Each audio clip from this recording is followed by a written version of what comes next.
palavra do Senhor diz em Tiago 5, versículo 17: Elias era um homem semelhante a nós, sujeito aos mesmos sentimentos, e orou com instância para que não chovesse sobre a terra. E por 3 anos e 6 meses não choveu. E orou de novo, e o céu deu chuva, e a terra fez germinar os seus frutos. Nós vamos falar um pouco sobre Elias, profeta do Senhor, homem que fazia o que agradava ao Senhor, que seguia o que o Senhor pedia. O que Tiago está falando é o período de 1 Reis, capítulo 17, começa no versículo 1, e Elias vai até o livro de 2 Reis, mas a gente vai falar um pouquinho mais aqui durante esse podcast. Então, ele orou para que não chovesse, e o Senhor concedeu. Depois o Senhor disse que sustentaria Elias, mesmo com a falta em Israel, ele não teria. Versículo 4 do capítulo 17: beberás a torrente, ordenei aos corvos que ali mesmo te sustentem. E foi Elias e fez tudo segundo a palavra do Senhor. A vida de Elias depois se encontra com a de uma viúva em Sarepta. O capítulo 17 conta que ela e o filho não tinham nada, mas o Senhor pediu para que ele fosse lá. E na casa daquela viúva teve comida. Elias ficou com eles e eles tinham o que comer durante todo aquele tempo que Israel ainda assim não tinha.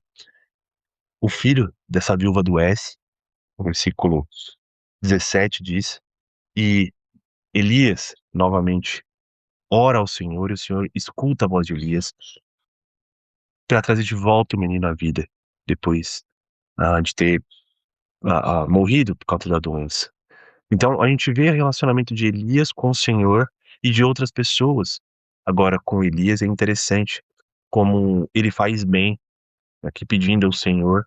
Ele não entendia porque aquilo aconteceu, mas não ficou reclamando, culpando ao Senhor, mas resolveu pedir ao Senhor pela vida daquele menino e daquela viúva. Então, a palavra diz que a palavra do Senhor veio a Elias, capítulo 18, versículo 1, no 3º ano, dizendo para que ele se apresentasse a Acabe agora. Então Elias faz isso, ele parte e vai até Acabe. E aqui são as histórias que a gente conhece bem, tanto do encontro dele com Obadias, que foi um homem que ajudou a que os profetas do Senhor, para não serem mortos por Jezabel, ela estava matando os profetas, ele conseguiu ajudar alguns profetas, e o embate dele com os profetas de Baal, aqui no caso de Elias, com os profetas de Baal, quando ele pede para o povo tomar logo uma decisão sobre quem eles queriam seguir. Interessante a gente refletir. Versículo 21. Então Elias chegou todo o povo e disse: até quando cocheareis entre dois pensamentos? Se o Senhor é Deus, seguiu. Se é Baal, seguiu. Porém o povo nada lhe respondeu. Então a gente vê como era o coração do povo nesse momento, adorando Baal e querendo também fazer a vontade do Senhor, adorar o Senhor. E Elias fala: até quando vocês vão fazer isso? E ele faz esse desafio, mostrar que Deus é o Senhor Todo-Poderoso. E realmente é o que acontece, os profetas de Baal não conseguem fazer nada. Baal não, como Elias fala, talvez estivesse dormindo, talvez estivesse ocupado, enquanto o Senhor não. O Senhor manda fogo para queimar o holocausto naquele dia, mostrando que ele era o Senhor. E o povo pôde ver isso, a mentira de Baal com a verdade de Deus. A palavra então diz que Elias subiu ao Monte Carmelo, se encurvou e colocou o rosto em terra entre os joelhos. E assim, orando ao Senhor, o Senhor voltou a mandar chuva para aquela terra depois de 3 anos. Israel teve a oportunidade de refletir sobre os seus pecados. E Elias, servo do Senhor, continuava fazendo a vontade do Senhor. Óbvio que o rei e a rainha não gostaram disso. A rainha manda o mensageiro, capítulo 19, versículo 2, a Elias, dizendo que façam-me os deuses como lhe aprover, se amanhã, a estas horas, não fizer, eu a tua vida como fizeste a cada um deles.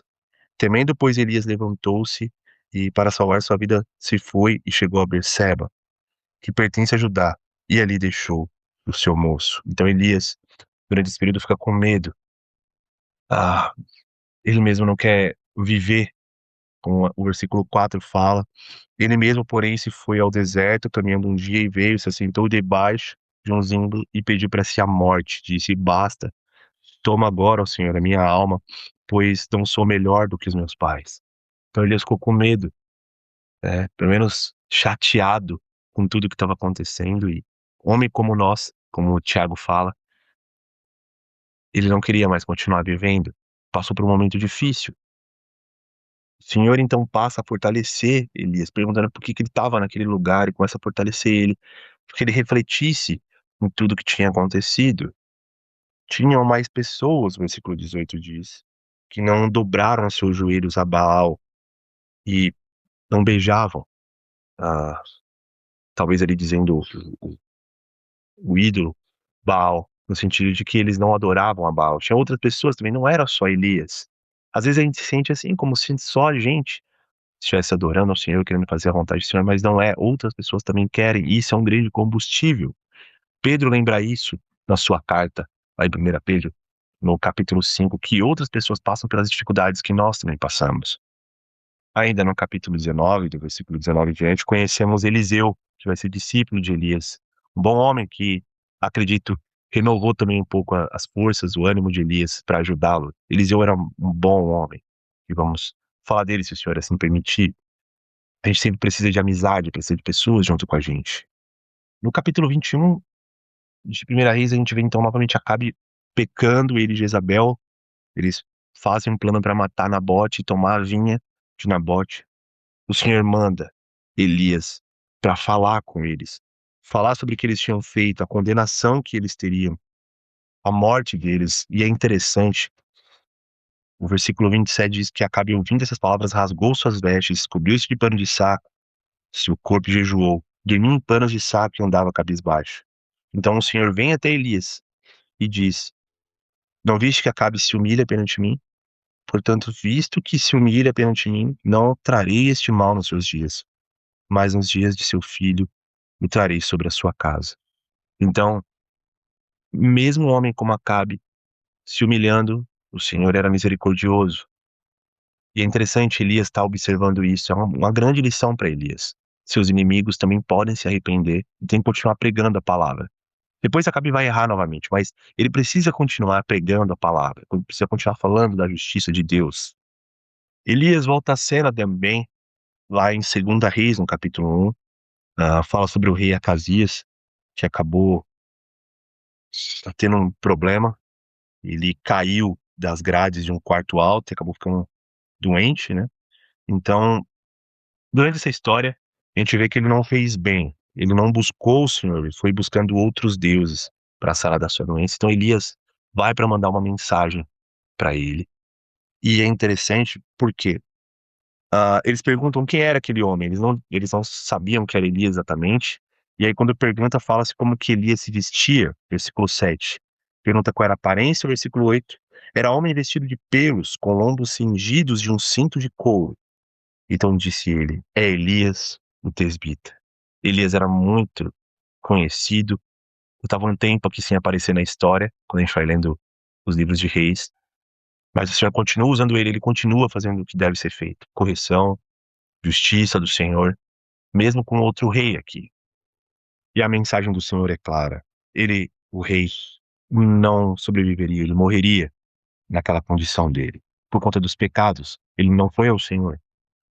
E a história mais conhecida nossa sobre Elias é no capítulo 2, quando ele tá para ser levado, os discípulos ali, as pessoas que estavam junto com Elias, começam a falar para Eliseu: Olha, você sabe que ele vai ah, ir ao céu, subir aos céus. E Eliseu quer continuar acompanhando Elias até o fim. E a palavra fala que eles continuavam andando e Elias vai fazendo várias coisas durante a história. Eliseu pede herança, a porção dobrada do espírito de Elias. E aí, enquanto eles estão andando, falando, um carro de fogo, versículo 11, com cavalos de fogo, separa eles um do outro. E Elias sobe num redemoinho. E Eliseu ficou vendo Elias partindo. Uma história bem interessante sobre um homem que passou por dificuldades, mas se manteve fiel a Deus, um grande profeta do Senhor, um grande exemplo para a gente de oração, de contato com o Senhor. Que nós possamos lembrar que nós somos como Elias, homem como Elias, e nos reerguer sempre.